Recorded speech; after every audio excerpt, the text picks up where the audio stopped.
Matthew chapter 16, New American Standard Version.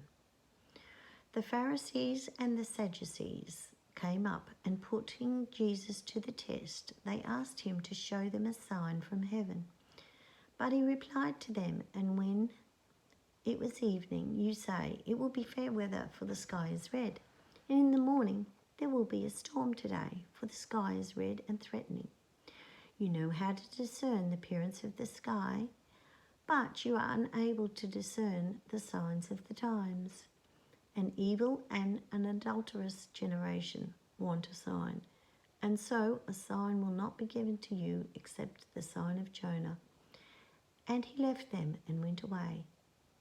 And the disciples came to the other side of the sea, but they had forgotten to bring any bread. And Jesus said to them, "Watch out and beware of the leaven of the Pharisees and the Sadducees." They began to discuss this amongst themselves, saying, "He said that because we did not bring any bread." But Jesus, aware of this, said, "You men of little faith, why are you discussing amongst yourselves the fact that you do not have any bread? Do you not yet understand, nor remember the 5 loaves of the 5,000 and how many baskets you picked up? Nor the 7 loaves of the 4,000 and how many large baskets you picked up? How is it that you do not understand that I did not speak to you about bread? But beware of the leaven of the Pharisees and the Sadducees."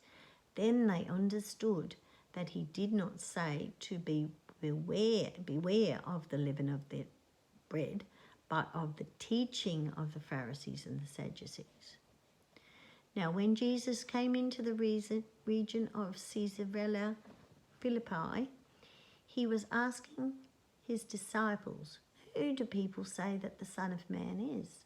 And they said, "Some say you're John the Baptist, and others say Elijah, and still others say Jeremiah, or one of the other prophets." And he said to them, "But who do you yourselves say that I am?"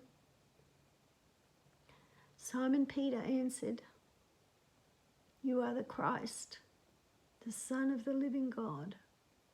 And Jesus said to him, "Blessed are you, Simon Bar-Jonah, because flesh and blood did not reveal this to you, but my Father who is in heaven. And I also say to you that you are Peter, and upon this rock I will build my church, and the gates of Hades will not overpower it.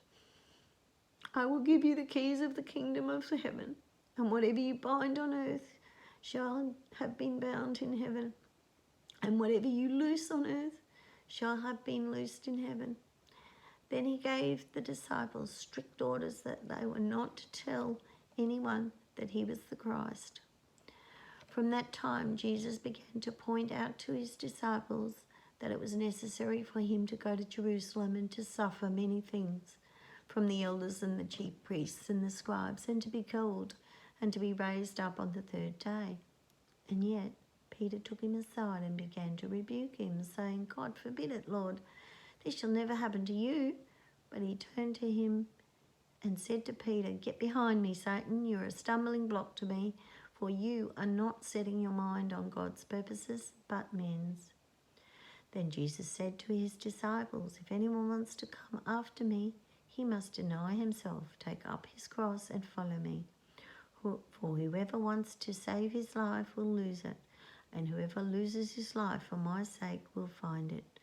For what good will it do a person if he gains the whole world but forfeits his soul? Or what will a person give in exchange for his soul? For the Son of Man is going to come in the glory of his Father with his angels, and they will then repay every person according to his deeds. Truly, I say to you, there are some of those who are standing here who will not taste death until they see the Son of Man coming in his kingdom."